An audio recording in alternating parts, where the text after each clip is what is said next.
来到咪咪自然中文，我是小咪。欢迎大家，我是大咪。大咪，你想不想吃麻辣烫？我好想吃麻辣烫啊！那今天咱们就聊聊麻辣烫吧。聊完了就去吃，好不好？好啊，你先说说你想选什么菜品？肉类的话，我想选羊肉、毛肚和黄喉。黄喉？黄喉是什么东西？是牛的咽喉吗？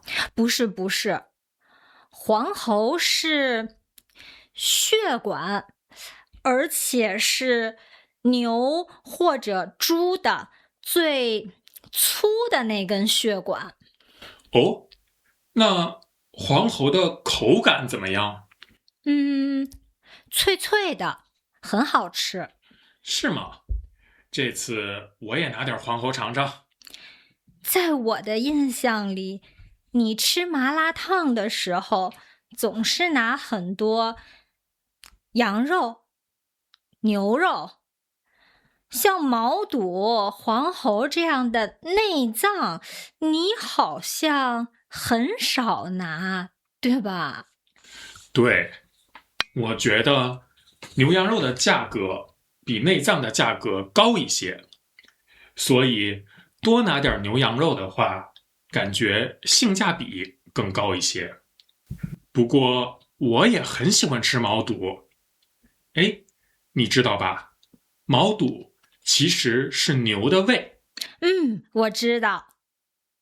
你看，明明是胃，为什么要用肚这个字呢？毛肚的肚和肚子的肚是同一个字，对吧？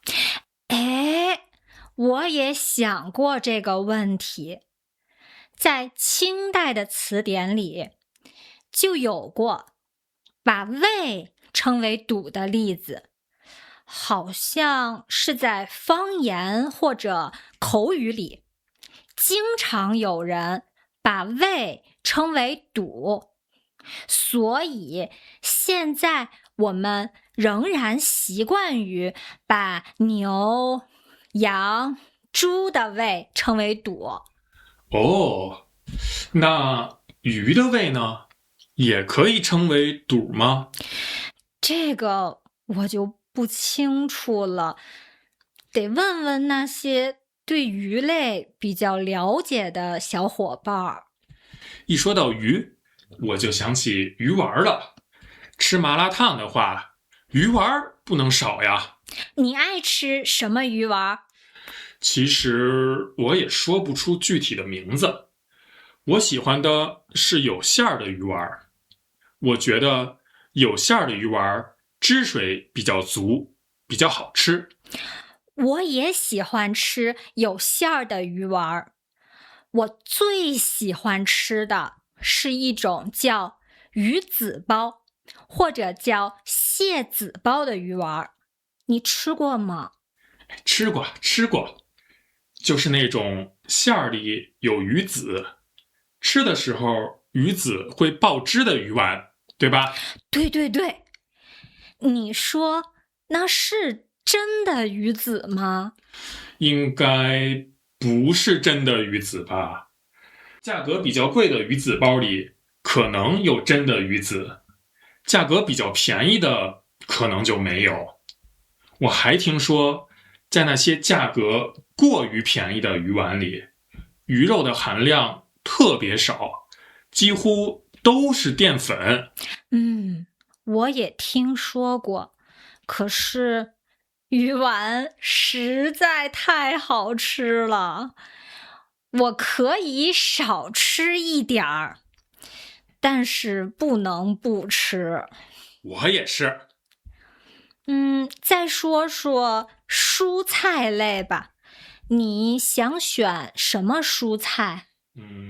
我不太爱吃蔬菜，还是你说吧。我想选娃娃菜。你太邪恶了，娃娃就是小孩子，你连小孩子都吃？哎呀，你别开我玩笑了，是娃娃菜，不是娃娃。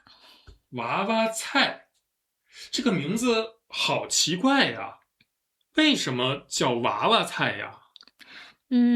娃娃菜比大白菜小很多，就像大白菜的孩子，所以叫娃娃菜。其实娃娃菜是从韩国引进到中国的，算是一个新品种。原名叫春月黄，并不是大白菜生的孩子。哦，原来如此，娃娃菜确实挺好吃的。哎，你想选什么主食？啊，吃麻辣烫的时候你还点主食？不是单独点主食，是跟其他菜品一起烫的主食。我想选魔芋丝。魔芋丝的卡路里比较低，比较健康。你呢？我要宽粉儿，就是很宽的红薯粉条。我喜欢宽粉那种 Q 弹的感觉。你呀，只关心好不好吃，不关心健不健康。你觉得你吃的麻辣烫很健康是吗？那当然，有肉，有菜，还有低卡路里的魔芋丝，对不对？把食材烫一下，就是涮一下，非油炸，对不对？这样的麻辣烫多健康啊！涮一下之后，放不放芝麻酱？放不放辣椒油？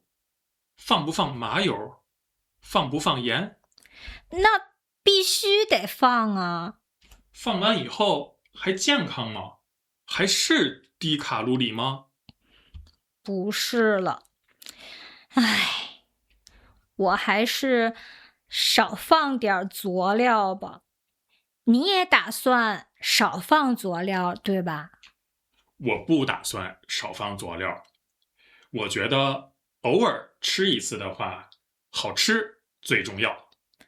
哦，偶尔吃一次的话，好吃比健康重要。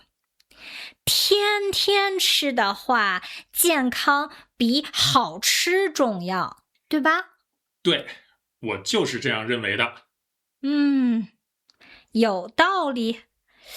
我记得小时候，大家都在路边摊儿吃麻辣烫。那时候，麻辣烫的计价方式和现在不太一样。那时候菜品被穿在竹签上，一串一串的，对吧？对，没错，顾客一串一串的拿，然后服务员根据竹签的数量计算价格。服务员数竹签的数量特别快，对不对？对，特别神奇。现在的麻辣烫店几乎都是根据重量计算价格，不需要数竹签了。哎呀，别说这么多了，我都饿了。那今天就聊到这里吧，咱们去吃麻辣烫吧。好啊，谢谢大家听到最后。如果你家附近也有麻辣烫店的话，也去尝尝麻辣烫吧。记得尝尝我推荐的菜品哦。下期节目，小咪会为大家总结一下与麻辣烫有关的中文词汇。是的。如果你想去麻辣烫店，却又有点担心的话，请一定来听我的词汇讲解节目。没错，让我们一边说中文，一边吃麻辣烫吧。下期节目再见，请一定要来呀！